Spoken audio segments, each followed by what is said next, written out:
हरे कृष्ण। तो कृष्ण का दर्शन किस प्रकार से किया जाना चाहिए, वो गोपी गीत में गोपियाँ प्रस्तुत करती हैं। अटति यद्भवान् अहिन काननम त्रुटिर्युगायते ताम पश्यताम् कुटिलकुन्तलं श्रीमुखं च ते जडोदेक्षताम् पाचकीदृशाम्। अनुवाद। गोपियाँ कह रही हैं, हे कृष्ण, जब आप दिन में गायों को लेकर वन में चले जाते हैं और हम आपके सुंदर घुघराले बालों से घिरे हुए मुखमंडल को नहीं देखती, तो हमारे लिए आधा क्षण भी एक युग के समान बन जाता है। हम उस सृष्टा अर्थात ब्रह्मा जी को निरा मूर्ख मानती हैं, जिन्होंने हमारी उन आँखों के ऊपर पलक बना दी जिससे कि हम आपका दर्शन स्पष्ट रूप से नहीं कर सकते हैं, और जो आपके इस सौंदर्य दर्शन में बार बार बाधा उत्पन्न करती हैं।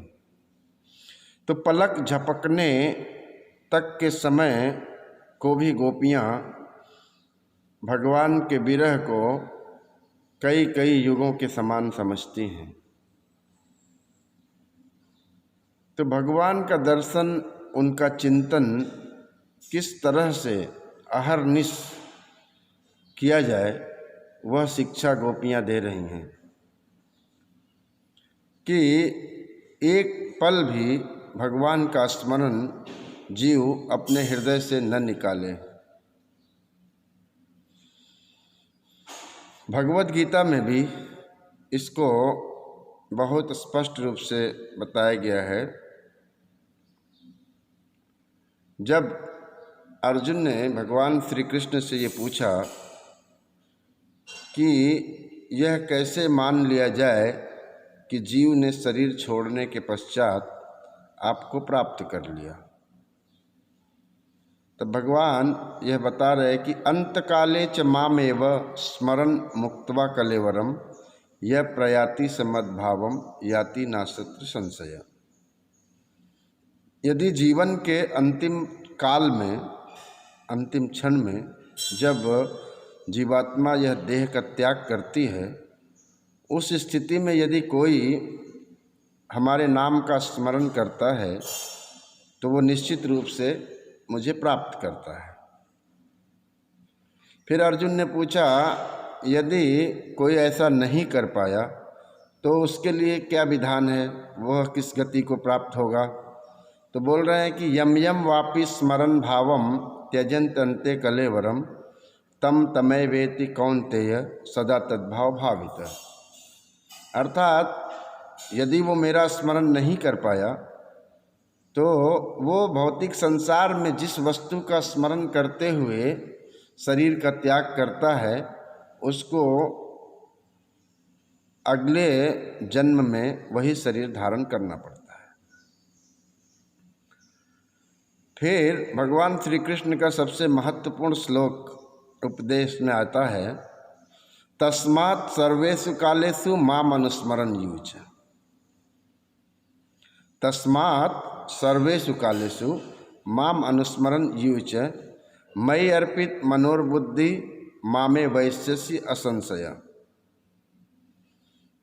तो भगवद गीता में भगवान स्पष्ट रूप से यह आदेश जीव को दे रहे हैं कि हर समय हर क्षण मेरा स्मरण करते रहिए। आप किसी भी कार्य में रहिए, लेकिन हमारा यदि स्मरण करके कार्य करते हैं तो मैं उस कार्य को भी अपनी भक्ति ही समझता हूँ। लेकिन वह कार्य किस प्रकार का होना चाहिए? वो सात्विक कर्म होना चाहिए। भगवान की प्रसन्नता के लिए होना चाहिए, अपनी प्रसन्नता के लिए नहीं, क्योंकि जीव तो किसी स्थिति में प्रसन्न नहीं हो सकता। जीव का ये स्वभाव है कि वो हम हर समय अप्रसन्न रहेगा, हर समय सशंकित रहेगा, हर समय उसके मन में नाना प्रकार के क्लेश उत्पन्न रहेंगे। तो इन माया के द्वारा दिए हुए अशांत युग में जीव यदि सब समय भगवान का स्मरण करता है और स्वयं को कर्ता न मानकर केवल और केवल निमित्त मानकर कार्य करता है, तो उस स्थिति में वो जीव को अद्भुत आनंद भी आता है और कर्म फल के बंधन से बच जाता है। तो आप सबसे निवेदन है कि जो भी कार्य करिए उसमें कर्तापन का बोध न रखकर केवल और केवल निमित्त मात्र अपने आप को मानकर कार्य करेंगे तो कर्म फल के बंधन से बच जाएंगे। नहीं तो कर्म फल का बंधन ऐसा है कि जीव को अनेकों प्रकार की यातना देकर अंत में इसके शरीर का अंत कर देता है, ये केवल और केवल कर्म फल के भोग के कारण। लेकिन कर्म फल का त्याग करके कर्म करेंगे तो भगवान जीव को अतिशय प्रसन्नता प्रदान करते हैं। तो यही है कर्म का चक्र। आप सबसे निवेदन है कि आप लोग कर्म केवल और केवल भगवान की प्रसन्नता के लिए करें। ऐसे कर्मों से भगवान न केवल प्रसन्न होते हैं बल्कि आप भी स्वतः प्रसन्न होते हैं।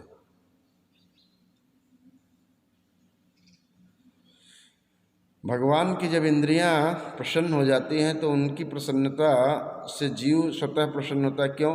क्योंकि हृदय में भगवान का वास है।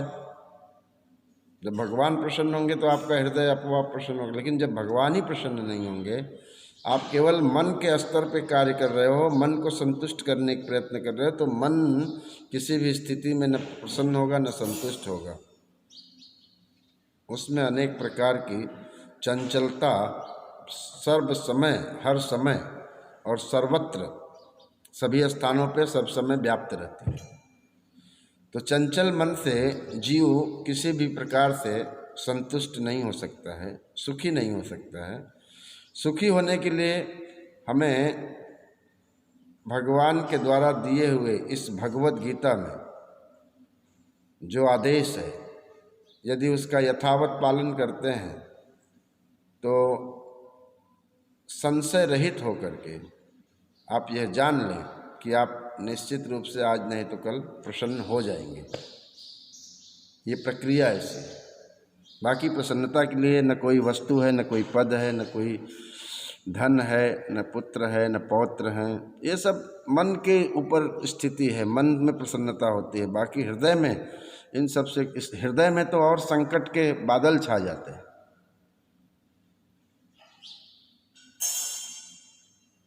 तो आप सभी लोग नित्य प्रति भगवत गीता पढ़ें और भगवत गीता में जीवन का मार्गदर्शन दिया है, उस मार्गदर्शन के द्वारा अपने जीवन को यदि आप प्रशिक्षित करते हैं तो निश्चित रूप से संशय, मोह और अज्ञानता सब नष्ट हो जाएगा और आप दिव्य मनोभाव की स्थिति में रहकर बड़े आनंद से अपना जीवन व्यतीत करेंगे।